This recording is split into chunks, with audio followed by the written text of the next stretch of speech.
അപ്പോൾ ഈ ഫൈബ്രോയിഡ് എന്ന് പറയുന്നത് ഒരു മുട്ട ഇരിക്കുന്ന പോലെ അതിനകത്തിരിക്കുന്നത്. അതിനെ നമുക്കിങ്ങനെ എടുക്കാം. അത് ബാക്കിയുള്ളതുമായിട്ട് അവിടെ വലിയ കട്ടിങ് ഒന്നും വേണ്ട. നമ്മൾ അത് ആ പ്ലെയിനിൽ ചെന്ന് കഴിഞ്ഞാൽ അതിങ്ങനെ ഇളകി വരും. അങ്ങനെ നമുക്കൊന്നും പറയാൻ വയ്യ. ഫൈബ്രോയിഡ് വരാതിരിക്കാൻ അല്ലെങ്കിൽ പോലും എല്ലാ സ്ത്രീകളും ലൈഫ് സ്റ്റൈൽ നോക്കണം. ഡോക്ടറിന്റെ ഒരു അഭിപ്രായത്തിൽ ഒരു സ്ത്രീ എപ്പോഴാണ് സ്കാനിങ്ങിനായിട്ട് സമീപിക്കേണ്ടത്? ഒരു ഡെലിവറി ഒരു 40 വയസ്സ് തുടങ്ങിയാൽ ഒരു വർഷാവർഷം സ്കാനിങ് ചെയ്ത് നോക്കണം. യൂട്രസിലുണ്ടാകുന്ന മുഴകൾ, അതായത് ഫൈബ്രോയിഡ്സ് എന്ന സബ്ജക്റ്റിനെ കുറിച്ചാണ് ഇന്ന് സംസാരിക്കുന്നത്. നമ്മളോടൊപ്പം ഉള്ളത് senior gynaecologist doctor Lakshmi Ammal. Doctor, welcome to the show.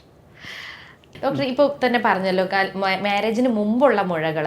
അപ്പൊ ഇതൊക്കെ കാണുമ്പോഴത്തേക്കും എങ്ങനെയായിരിക്കും അതിനൊരു ട്രീറ്റ്മെന്റ് എങ്ങനെയായിരിക്കും കൊടുക്കുന്നത്? സർജറിയിലേക്കാണോ ആദ്യം? അതാണ് നമ്മളുടെ ഒരു ഏറ്റവും എല്ലാവരും അറിയേണ്ട ഒരു കാര്യം.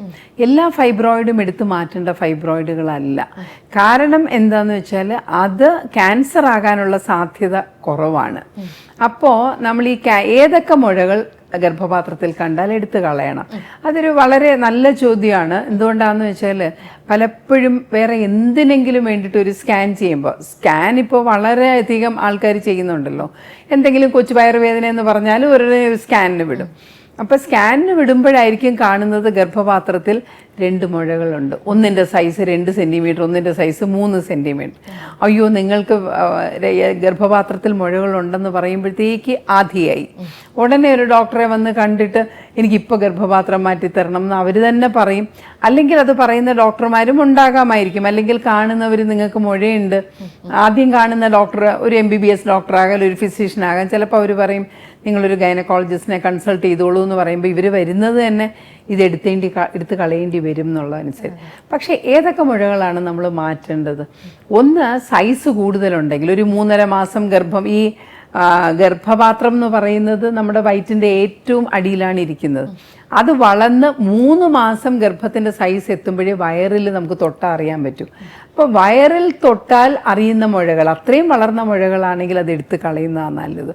വേറൊന്നും കൊണ്ടല്ല, അതിൻ്റെ സൈഡിൽ കൂടെ മൂത്രനാളി കുഴൽ വരുന്നുണ്ട്. കുറച്ചും കൂടെ വലുതായി കഴിയുമ്പോൾ ആ യുറീറ്റർ, മൂത്രനാളിയെ അത് പ്രസ് ചെയ്ത് കഴിഞ്ഞാൽ നമുക്ക് മൂത്ര തടസ്സവും പിന്നെ കിഡ്നി വീങ്ങാനും ഒക്കെ തുടങ്ങും. അപ്പം അങ്ങനെ ഉണ്ടെങ്കിൽ അത് എന്തായാലും അത് പിന്നെയും കുറച്ചുകൂടെ വളർന്നു കഴിഞ്ഞാൽ പ്രശ്നമില്ലേ, അതങ്ങ് എടുത്ത് കളയുന്നതാണ് നല്ലത്. അല്ലെങ്കിൽ ഞാൻ നേരത്തെ പറഞ്ഞ പോലെ നല്ല ബ്ലീഡിങ് ഉണ്ട്, മാസക്കുളി സമയത്ത് രക്തം അധികം പോകുന്നു, അവർക്ക് വിളർച്ച വരുന്നു, അപ്പോഴത്തേക്കും അവരുടെ ആരോഗ്യം പോവും. അങ്ങനെയുള്ളതിനെയും നമുക്ക് എടുത്ത് കളയാം. പിന്നെ ഗർഭപാത്രത്തിനകത്തേക്ക് വളരുന്ന മുഴ, അത് 2 സെൻറ്റിമീറ്റർ ആണെങ്കിലും 3 സെൻറ്റിമീറ്റർ ആണെങ്കിലും അത് വേദനയും ബ്ലീഡിങ്ങും കൂട്ടുന്ന മുഴകളാണ്. അതിനെയും നമുക്ക് എടുത്ത് കളയേണ്ടി വരും. ചിലപ്പോൾ നമ്മളൊരു 6 സെൻറ്റിമീറ്റർ 7 സെൻറ്റിമീറ്റർ ഉള്ള മുഴയാണെങ്കിൽ നമ്മൾ പറയും ഇതെടുത്ത് കളയേണ്ട ആവശ്യമൊന്നുമില്ല. പക്ഷേ 2 സെൻറ്റിമീറ്റർ മുഴയാണ് ഗർഭപാത്രത്തിനകത്തേക്ക് വളരുന്നതാണെങ്കിൽ നമ്മൾ പറയും അത് എടുക്കുന്നതാണ് നല്ലത്. അല്ലെങ്കിൽ ബ്ലീഡിങ് കൂടിയിട്ട് നിങ്ങൾക്ക് ബുദ്ധിമുട്ട് വരും. പിന്നെ പെട്ടെന്ന് നമ്മളൊരു ഒരു മാസത്തിൽ നമ്മൾ ഫൈബ്രോയിഡ് ഡയഗ്നോസ് ചെയ്തു, അടുത്ത ഒരു 1.5 മാസം കഴിയുമ്പോഴത്തേക്ക് ഭയങ്കര ബ്ലീഡിങ് വന്നിട്ട് അതിൻ്റെ സൈസ് വലുതാവുന്നു എന്ന് കണ്ടു കഴിഞ്ഞാലാണ് നമ്മൾ ഈ ക്യാൻസർ സസ്പെക്റ്റ് ചെയ്യേണ്ടത്. അപ്പം അങ്ങനെ ഉണ്ടെങ്കിൽ ആ മുഴകളും നമ്മൾ എടുത്തു കളയണം. അല്ലെങ്കിൽ മൂത്രതടസ്സം ഉണ്ടാക്കുന്നു, കിഡ്നി വീങ്ങുന്നു, വൃക്കകൾ വീങ്ങുന്നു, അപ്പോഴും നമ്മൾ എടുത്തു കളയണം. പക്ഷേ ഈ ഒരു ചോദ്യം എന്നോട് ചോദിച്ചത് കല്യാണം കഴിക്കാത്ത കുട്ടികൾക്ക് വന്നാൽ എന്താണ്? അപ്പം ചോദ്യം, ഈ ഫൈബ്രോയിഡ് പിന്നെ നമുക്ക് വന്ധ്യത ഉണ്ടാക്കുമോ, കുട്ടികൾ ഉണ്ടാകാൻ ഒരു തടസ്സമാകുമോ, അല്ലെങ്കിൽ ഫൈബ്രോയിഡ് ഉള്ള സ്ത്രീകൾ ഗർഭിണികളായി കഴിഞ്ഞാൽ അബോർഷൻ ഉണ്ടാവുകയോ അല്ലെങ്കിൽ ഒരു സുഖപ്രസവത്തിന് തടസ്സമാവുകയോ, ഇങ്ങനത്തെ ചോദ്യങ്ങളൊക്കെ വരാം. പക്ഷേ ഒരു കല്യാണം കഴിച്ച് ഗർഭിണിയാവാത്ത കുട്ടികൾ ഫൈബ്രോയിഡും കൊണ്ട് വന്നാലും നമ്മളത് ഒന്നും ചെയ്യില്ല. കാര്യം ഫൈബ്രോയിഡ് സാധാരണഗതിയിൽ ഒരു വന്ധ്യതയ്ക്കൊരു കാരണമല്ല, കുഞ്ഞുങ്ങൾ ഉണ്ടാകാതിരിക്കുന്നതിനൊരു കാരണമല്ല. ബാക്കി എല്ലാ കാരണങ്ങളും നമ്മൾ ഇല്ല എന്ന് കണ്ടുപിടിച്ച് വേറെ ഒരു കാര്യമില്ലെങ്കിൽ മാത്രമേ ഈ ഫൈബ്രോയിഡ് എടുക്കുകയുള്ളൂ. കാര്യം ഫൈബ്രോയിഡ് മാത്രമായിട്ടാണ് എടുക്കുന്നത്. ഇപ്പോൾ ഗർഭപാത്രത്തിലൊരു മുറിവ് വരും, ആ മുറിവ് വരുമ്പോൾ ഗർഭസമയത്ത് അത് വിട്ടുപോകാൻ സാധ്യതയുണ്ട്, അല്ലെ പ്രസവ സമയത്താണെങ്കിലും സാധ്യതയുണ്ട്. അപ്പം അങ്ങനെയുള്ളപ്പോൾ ഈ അത്യാവശ്യമുണ്ടെങ്കിൽ മാത്രമേ നമ്മൾ അത് ഈ ഗർഭിണിയാകുന്നതിന് മുമ്പ് എടുത്തു കളയുകയുള്ളൂ. കാര്യം അത് വന്ധ്യത സാധാരണഗതിയിൽ ഉണ്ടാക്കില്ല. അല്ലെങ്കിൽ ഞാൻ നേരത്തെ പറഞ്ഞ പോലെ ഗർഭപാത്രത്തിനകത്തേക്ക് വളരുന്നതാണ്. 1-2 പ്രാവശ്യം ഗർഭിണിയായിട്ടും അത് അബോർഷനായിട്ട് പോയി, അപ്പം ആ ഫൈബ്രോയിഡ് ആയിരിക്കാം അതിന് കാരണം. അപ്പം അങ്ങനെ ഉണ്ടെങ്കിൽ നമ്മളത് എടുത്തു കളയും. അല്ലെങ്കിൽ ഒന്നും ചെയ്യേണ്ട, കുട്ടി പോയി പ്രഗ്നൻ്റ് ആയിട്ട് വരൂ എന്നിട്ട് നമുക്ക് നോക്കാമെന്ന് നമ്മൾ പറയും. ഫൈബ്രോയിഡ് വന്നു കഴിഞ്ഞിട്ട് അത് റിമൂവ് ചെയ്യുമല്ലോ. ഇപ്പൊ ഡോക്ടർ പറഞ്ഞു അവിടെ ഒരു മുറിവ് ഉണ്ടാവും, അതായത് യൂട്രസിൽ ഒരു മുറിവ് ഉണ്ടാവും, അത് പിന്നീട് പ്രഗ്നൻസിയെ ബാധിക്കാം, അങ്ങനെ ഒരു ചാൻസും ഉണ്ട്. അപ്പൊ അങ്ങനെയുള്ളവർക്ക് ഈ മുറിവ് ഉള്ളത് കൊണ്ട് തന്നെ വന്ധ്യതയിലേക്കോ അല്ലെങ്കിൽ വേറെ എന്തെങ്കിലും പ്രശ്നങ്ങളിലേക്കോ? ഇല്ല, തീർച്ചയായിട്ടും ഇല്ല. ഗർഭപാത്രത്തിന്റെ ആ മസിലിനെ മുറിച്ചിട്ടാണ് നമ്മൾ ഇത് എടുക്കുന്നത്. അപ്പൊ ഈ ഫൈബ്രോയിഡ് എന്ന് പറയുന്നത് ഒരു മുട്ട ഇരിക്കുന്ന പോലെ അതിനകത്തിരിക്കുന്നത്. അതിനെ നമുക്കിങ്ങനെ എടുക്കാം. അത് ബാക്കിയുള്ളതുമായിട്ട് അവിടെ വലിയ കട്ടിങ് ഒന്നും വേണ്ട. നമ്മൾ അത് ആ പ്ലെയിനിൽ ചെന്ന് കഴിഞ്ഞാൽ അതിങ്ങനെ ഇളകി വരും നല്ലപോലെ. നമ്മൾ തേങ്ങ പൊതിക്കുമ്പോൾ തേങ്ങ ഇളകി വരുന്ന പോലെ തന്നെ ഇളകി വരും. പക്ഷെ അവിടെ ഒരു സ്ഥലമുണ്ടല്ലോ, ഫൈബ്രോയിഡ് ഇരുന്ന സ്ഥലം നമ്മൾ തുന്നി റെഡിയാക്കി വെക്കും. അതാണ് അവിടുത്തെ മുറിവ് അല്ലെങ്കിൽ തുന്നൽ എന്ന് പറയുന്നത്.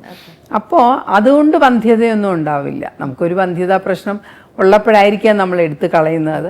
അപ്പം അതുകൊണ്ട് അത് വന്ധ്യതയൊന്നും ഉണ്ടാക്കില്ല. ഒരേ ഒരു പ്രശ്നം എന്ന് പറഞ്ഞാൽ അവർ പിന്നെ ഗർഭിണിയാകുമ്പോൾ അവിടെ അതായത് ഗർഭപാത്രം വലുതാവുന്നതിനനുസരിച്ച് അവിടെ ഒരു തുന്നലിട്ട സ്ഥലമാണ്. അപ്പം അത് ബാക്കിയുള്ള പേശികൾ താങ്ങുന്നത് പോലെ ചിലപ്പോൾ അത് ഈ ഗർഭപാത്രം വികസിക്കുന്നത് അത് താങ്ങിയില്ല എന്ന് വരും. ഇപ്പോൾ പ്രസവവേദന തുടങ്ങുന്നതിന് മുമ്പ് തന്നെ നമുക്ക് വേണമെങ്കിൽ ആ ഭാഗം വിട്ടുപോകാം, അല്ലെങ്കിൽ പ്രസവവേദന തുടങ്ങിക്കഴിഞ്ഞ് വിട്ടുപോകാം. പക്ഷേ നമ്മൾക്കറിയാം ഇത് മയോമെക്ടമി എന്നാണ് ഇതിന് പറയുന്നത്, ഈ ഫൈബ്രോയിഡ് എടുത്ത് കളയുന്നത്. അങ്ങനെ ചെയ്തിട്ടുള്ള ഒരു സ്ത്രീയാണ് ഗർഭിണിയായിട്ട് വരുന്നതെങ്കിൽ അവർക്ക് നമ്മൾ സിസേറിയൻ മാത്രമേ ഓഫർ ചെയ്യുള്ളൂ. നോർമൽ ഡെലിവറിക്ക് അവരെ വെക്കില്ല. കാര്യം അത് പൊട്ടിക്കഴിഞ്ഞാൽ അതൊരു ഭയങ്കര എമർജൻസിയാണ്. കുഞ്ഞിന് പൊട്ടിക്കഴിയുമ്പോൾ രക്തം പോകുന്നത് കുഞ്ഞിന് കിട്ടേണ്ട രക്തമാണ് പോകുന്നത്. അപ്പോൾ കുഞ്ഞിന് രക്തയോട്ടം ഇല്ലാതായി കഴിഞ്ഞാൽ ഒരു 10 മിനിറ്റിനകം തന്നെ കുഞ്ഞു പോവും. അപ്പോൾ അത് കണ്ടുപിടിച്ചു കഴിഞ്ഞാൽ വിത്തിൻ 10 മിനിറ്റിനകം നമ്മൾ സിസേറിയൻ ചെയ്ത് കുഞ്ഞിനെ എടുക്കണം. അതിനൊരു സാഹചര്യം പലപ്പോഴും നമുക്ക് ആശുപത്രികളിൽ ഉണ്ടാകാറില്ല. അത് ആ പേഷ്യൻ്റ് വരണം, നോക്കണം, ഇതാണെന്ന് കണ്ടുപിടിക്കണം. അപ്പം അതുകൊണ്ട് ഒരു മുഴയെടുത്ത് കളഞ്ഞ ഒരു ഗർഭപാത്രമാണെങ്കിൽ അതിനെ പ്ലാൻ ചെയ്ത് ഡേറ്റ് ഫിക്സ് ചെയ്ത് നമ്മൾ സിസേറിയൻ ചെയ്ത് കുഞ്ഞിനെ കൈ കൊടുക്കും. അങ്ങനെയാണ്. അപ്പോൾ ഈ പ്രീമെച്വർ ഡെലിവറിയിലേക്കൊക്കെ പോകുന്നത് അങ്ങനെയായിരിക്കുമോ? അല്ല, പ്രിമച്വർ ഡെലിവറിയിലോട്ട് ഇപ്പോൾ ഒരു ഫൈബ്രോയിഡിൻ്റെ എടുത്ത സ്കാർ അവിടെ ഉണ്ടെന്ന് പറഞ്ഞ് അവർക്ക് പ്രിമച്വർ ഡെലിവറിയിലോട്ട് പോകേണ്ട കാര്യമില്ല. ഒരു ഫൈബ്രോയിഡ് ഇരുന്നാൽ ചിലപ്പോൾ പ്രിമച്വർ ഡെലിവറിയിലോട്ട് പോകാം. ഫൈബ്രോയിഡ് അവിടെ ഇരുന്ന് ഗർഭപാത്രത്തിനെ ഇങ്ങനെ ഇറിറ്റേറ്റ് ചെയ്തുകൊണ്ടിരിക്കും.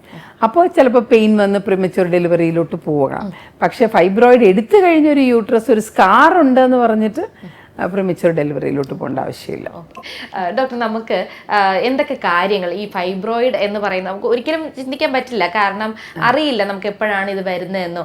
എന്നാലും ലൈഫ് സ്റ്റൈലിൽ എന്തെങ്കിലുമൊക്കെ മാറ്റങ്ങൾ വരുത്തേണ്ടതുണ്ടോ ഈ ഫൈബ്രോയിഡ് വരാതിരിക്കാനോ? അങ്ങനെ എന്തെങ്കിലും സ്ത്രീകൾ എന്തൊക്കെ കാര്യങ്ങളാണ് ശ്രദ്ധിക്കേണ്ടത്? അങ്ങനെ നമുക്കൊന്നും പറയാൻ വയ്യ.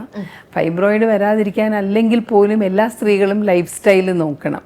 ഈ കുറച്ച് വണ്ണം കൂടുതലുള്ളവർക്ക് നമുക്ക് ഈ കൊഴുപ്പിൽ നിന്ന് ഈസ്ട്രജൻ ഹോർമോൺസ് കൂടുതലായിട്ടുണ്ടാവും.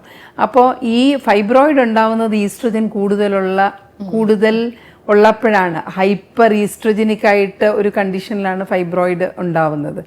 അപ്പോൾ ഇപ്പോൾ വണ്ണമുള്ളവർക്ക് ഫൈബ്രോയിഡ് കൂടുതലുണ്ടാവുമോ എന്ന് ചോദിച്ചാൽ അങ്ങനെ പറയാൻ പറ്റില്ല എന്ന് തോന്നുന്നു. പക്ഷേ ലൈഫ് സ്റ്റൈൽ എല്ലാ സ്ത്രീകളും പാലിക്കുന്നതാണ് നല്ലത്. ക്യാൻസർ, ഗർഭപാത്രത്തിനകത്തെ ക്യാൻസർ ഉണ്ടാകാതിരിക്കാനും മാറിടത്തിലെ അതൊക്കെ നല്ലതാണ്. ഇപ്പോൾ ഫൈബ്രോയിഡ് വരാതിരിക്കാനായിട്ട് സ്ത്രീകൾക്ക് എന്തെങ്കിലും ചെയ്യാൻ പറ്റുമെന്ന് എനിക്ക് തോന്നുന്നില്ല. വന്നാൽ നേരത്തെ കണ്ടുപിടിക്കാം.